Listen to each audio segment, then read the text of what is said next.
But I think that's also quite important, because last week Julian stood here and shared a sermon that many of us are still carrying. He gave voice to what many have been feeling for months now: grief, frustration, moral disorientation, and yes, even exhaustion. His words were generous, wise, and brave. He reminded us that love for Israel and criticism of its actions are not mutually exclusive, and that Jewish values, our values, must guide us even and especially when we are heartbroken.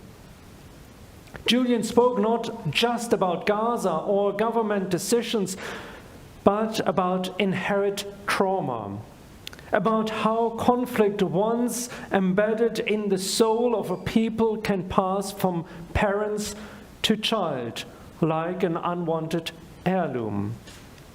He drew a line from Northern Ireland to the Middle East, from terror attacks to the silence that often follows, from despair to the thin hope of peace that might one day rise.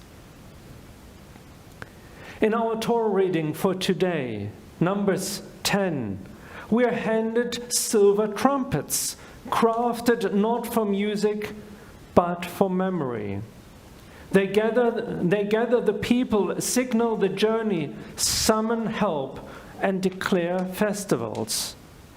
They are tools of community and also of clarity.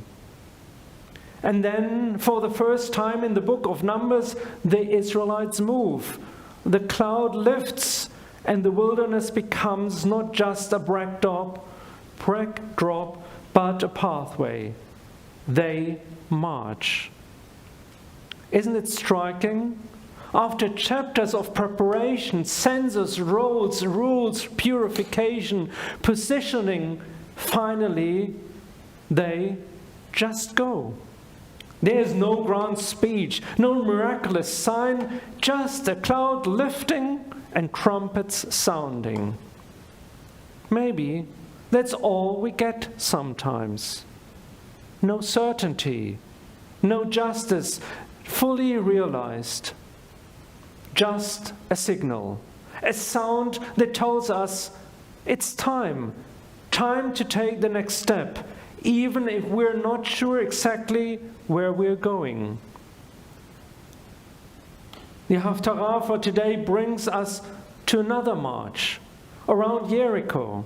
7 days of silence, then shouts and shofar blasts, and the walls crumble down.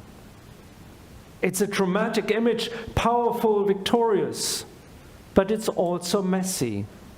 What comes after the walls fall is war, possession, a complicated promise fulfilled in a complicated world.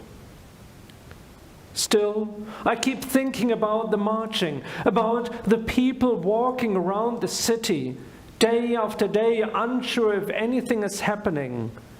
It takes faith to walk when the walls don't yet show cracks. That's where we are now, I think, marching, sometimes talking and sometimes silent. Carrying our frustration and our heartbreak and our principles all at once, wanting peace, demanding dignity for our people and others, and wondering if our words make a difference, if our values can still shape something in a world that feels so stuck.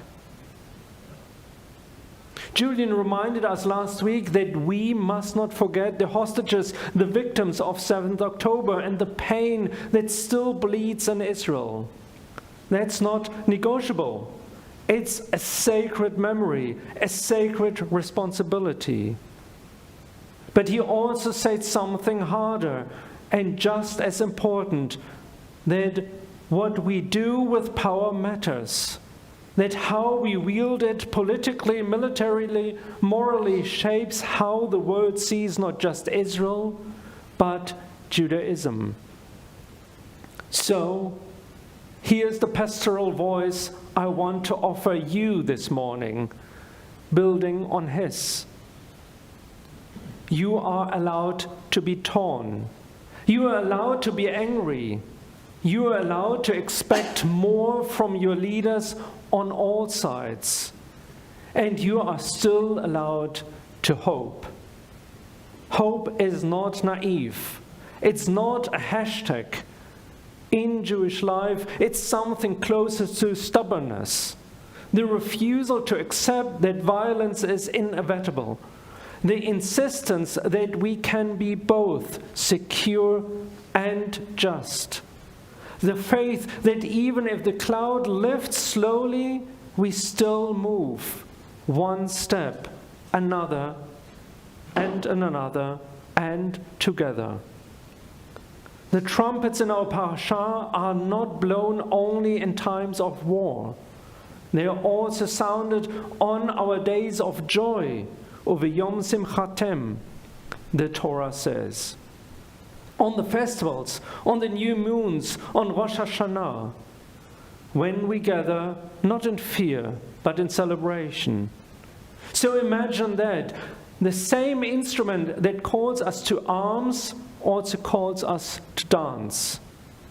Our challenge is to teach our children both sounds, not to shield them from the pain, nor to let them drown in it, to help them understand what we are fighting for, not just who we are fighting against.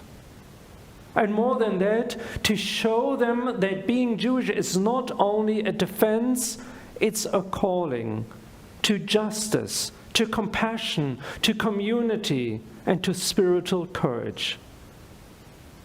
So, yes, Julian, you were right. We are in pain. But pain is not our only truth. We are also capable of healing, of holding complexity, of lifting each other when the journey is long. The trumpets are still sounding. They are calling us to speak thoughtfully, to act courageously, to mourn with dignity, to protest without hate, and to hold deep within us the stubborn belief that peace is possible, because justice is possible, and we have not given up on either. If not now, when? Shabbat Shalom.